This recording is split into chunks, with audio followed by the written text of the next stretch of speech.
ප්‍රශ්නේ තියෙන්නේ ඉන්දියාවත් එහෙමමයි. දැන් මෝදිට හූ කිව්වා කියලා දෙඟා නැටුවා මේගොල්ලෝ. මාන වැඩ. දැන් මෝදිට හූ කිව්වේ ඇයි? මෝදිට හූ කිව්වේ ඇයි? අපි ගෝටට හූ කිව්වනේ. ලංකාවේ ජනතාව ගෝටට හූ කිව්වා. දැන් මේ ජාතික ජනබලවේග කට්ටිය ඇවිල්ලා අමුතු මොකද්ද ධර්මයක් දේශනා කරන්න යනවා. මේක හරි අශිෂ්ටයි. එහෙම නායකයෙක් ආපුවම හූ කියන්න හොඳ නෑ වගේ කතා කියනවා. එකක් ඔය ජනාධිපතිලා යගමැතිලා කියන්නේ ඒ රටේ ජනතාව නෙවෙයි. 87 රජීව් ආවට පස්සේ පාවාදීමේ ගිවිසුම අත්සන් කරන්න අර විජිත්‍රාන් කියන නාවික සෙබලා ෆ්‍රයිපලෙන් ගැහුවා රජීව් ගාන්ධිට. ලංකාවේ ජනතාව එහෙමයි ප්‍රතිචාර දැක්කුවේ. මෝදිට මේ සැරේ කවුරුත් ගහන්න ගියේ නෑ. ගහයි කියලා බය වෙන්නේ නැති අඩි 10ක් ඇහැයින් ගියේ.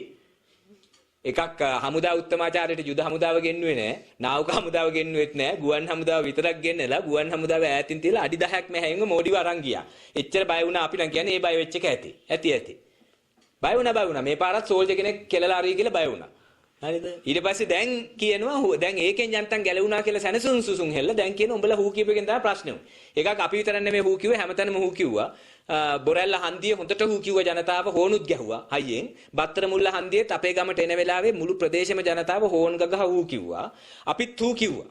හූ කිව්වේ කාටද? හූ කිව්වේ දසදහස් ගණන් මුස්ලිම් ජාතිකයන්ව ප්‍රචණ්ඩ ක්‍රියාමගින් මරා දාපු ඒ මරා දැමීම සම්බන්ධ නායකත්වයේ දුන්න සිවසේනා සංවිධානයේ නායකයා ලෙස හිටපු නරේන්ද්‍ර මෝදිට 1990 දශකේ ප්‍රචණ්ඩ ක්‍රියා අවුලුවල කැතිපොරු අරන් ගිහිල්ලා මුස්ලිම් පවුල් පිටින් පුංචි ළමයි ගෑනු අයත් එක්ක කැති ගහපු ඒකට දේශපාලන නායකත්වයේ දුන්න නරේන්ද්‍ර මෝදිට අපි හූ කිව්වේ.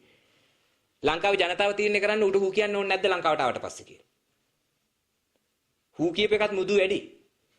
ඉන්දියාවේ වෘත්තීය සමිති ඉන්දියාවේ සමහර ශිෂ්‍ය සංගම් මේගොල්ලෝ ඉන්දියානු පත්‍රවල දැකලා දැන් මේ JVP එකේ කට්ටිය කියනවා මෝදිට ඇහුන්නේ නැහැනේ හූ සද්දයා වාහනේ වීදුරු වහගෙන ගියේ මෝදිට ඇහිලානේ ඉන්දියාවේ පත්‍රවල තියෙන හූ කිව්වා කියලා.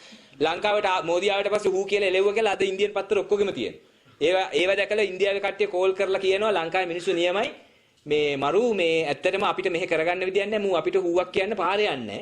හෙලිකොප්ටර් වලින් යන්නේ. ලංකාවේදී අල්ලලා හූ කියපේක නම් මරු කියලා ඔක්කොම මෙහෙ කට්ටිය කියනවා. ඉන්දියාවේ අය. දැන් මේගොල්ලෝ මෙතන නාටකමක් කියනවා. අපි හූ කිව්වේ දසදහස් ගණන් මුස්ලිම් ජනතාවගේ සංහාරයක් මනුෂ්‍යත්වයට අපරාධ පිළිබඳ චෝදනා ලැබලා ඉන්න සිවසේනා සංවිධානයේ හිටපු නායකයාට. අපි හූ කිව්වේ චිරාත් කාලයක් 1947 ඉඳලා ඉන්දියාවේ ගොවියා සුළු ගොවියා රැක ගැනීම සඳහා ධාන්‍ය වර්ග 18කට දීලා තිබුණු රාජ්‍ය රැකවරණය අයින් කරන නීති සම්මත කරලා ඒකට විරුද්ධව මුළු ඉන්දියාවෙම ගොවියෝ ඇවිල්ලා දිල්ලිය වට කරද්දී ඒ ගොවියන්ට හමුදාව යොදවලා පහර දීපු මර්ධනීය මෝදිට අපි එහු කිව්වේ. ඉන්දියාවේ කම්කරු නීති 64ක් අහෝසි කරලා තනි කම්කරු නීතිය කියලා එකක් ගෙනල්ලා ඉන්දියන් කම්කරුවන්ගේ අයිතිවාසිකම් බිඳුවටම විනාශ කරලා ඉන්දියන් කම්කරුවව අධිරාජ්‍යවාදී ගෝලීය ප්‍රාග්ධනයේ වහලෙක් බවට පත් කරන නීති ගෙනල්ලා ඒකට විරුද්ධව 2020 අවුරුද්දේ සැප්තැම්බර් මාසේ ලෝක ඉතිහාසයේ ලොකුම වැඩ වර්ජනය කරපු ඉන්දියාවේ ජනතාවට පක්ෂව මොකද 2020 සැප්තැම්බර් කරපු වැඩ වර්ජනය තමයි ලෝකයේ වැඩිම ජනගහනයක් එකම දවසක වැඩ වර්ජනය කරපු දවසේද ලෝක ඉතිහාසයේ විශාලම වැඩ වර්ජනය කරපු ඉන්දියන් ජනතාවට සහාය පතා ඒ කම්කරු කප්පාදු නීතිය ගෙන ආපු මෝදිට තමයි අපි හු කිව්වේ.